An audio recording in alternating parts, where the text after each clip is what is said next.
Perjanjian Bungaya tahun 1667 mengakhiri perang Pajang selama 13 tahun antara kerajaan Goa yang dipimpin oleh Sultan Hasanuddin melawan VOC. Walaupun disebut sebagai perjanjian damai, namun seluruh isinya menunjukkan deklarasi kekalahan kerajaan Goa. Kekalahan dari Belanda ini tidak diterima oleh sebagian besar panglima kerajaan Goa. Salah satunya adalah Daeng Mangale. Dan Mangale pergi dari Makassar sebab ia tak terima dengan pengesahan perjanjian Bungaya, kesepakatan yang justru melucuti superioritas Goa Talok sebagai kekuatan maritim. Ia minggat menolak tunduk pada Belanda.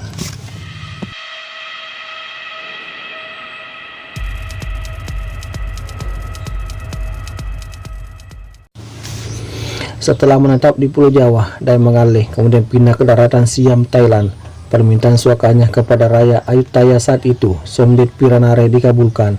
Daeng Mangale beserta keluarga dan 250 pengikutnya menjejakkan kaki di kerajaan Ayutthaya pada tahun 1674. Kehidupan awal Sandai berjalan lancar-lancar saja, namun semuanya berubah ketika Raja Ayutthaya Piranare mendatangkan serdadu-serdadu Perancis pimpinan ke Laut de Porbin.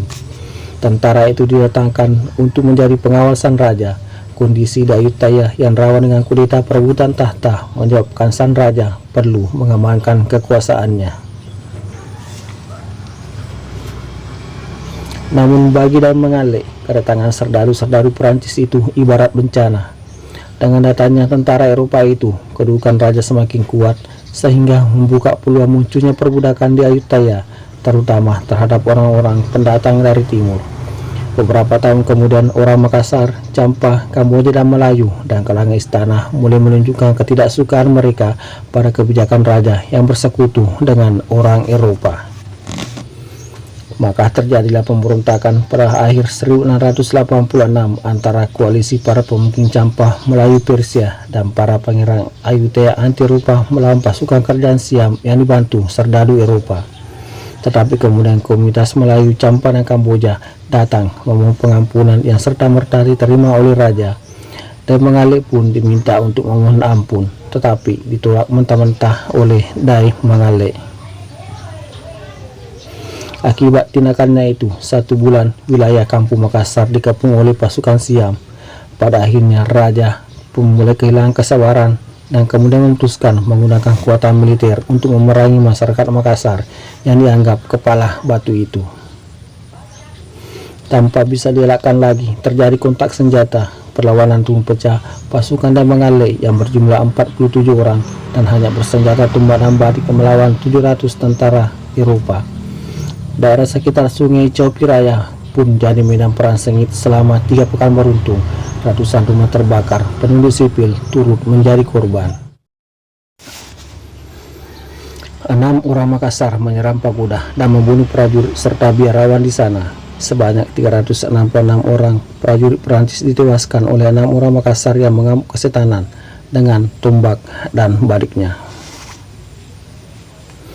Koalisi Ayutthaya Eropa akhirnya melaksanakan pengampunan Kampung Makassar pada 23 September 1686. Seluruh pintu keluar kampung tepi sungai itu telah dikepung. Dalam keheningan subuh, serbuan dimulai.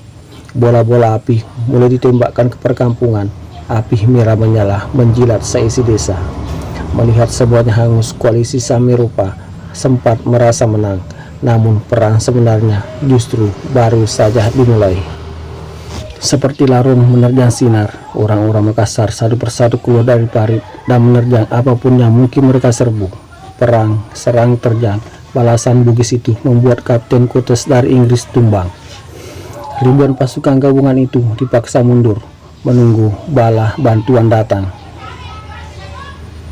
Serangan berlanjut hingga siang. Sisa-sisa orang Makassar semakin terkepung, namun mereka tak mundur. Kemudian mereka membuat Laut de Porbin dan kawan-kawan bergidik ngeri. Bagaimana 200 pria dengan keris dan tombak bisa demikian menggila melawan lebih dari 3.000 tentara. Daeng Mangale sendiri terhuyung oleh 5 tusukan tombak, namun dalam kondisi itu nyalinya tak padam. Sebelum napasnya berakhir, ia sempat menerjang seorang menteri Siam dan menghabisi seorang tentara Inggris. dan Mengale baru benar-benar rubuh setelah dihuni peluru oleh tentara Prancis. Perlawanan terhenti, 22 orang Makassar tertawan, 33 mayat ditemukan, sisanya tertangkap beberapa hari kemudian untuk dihukum dengan kejam.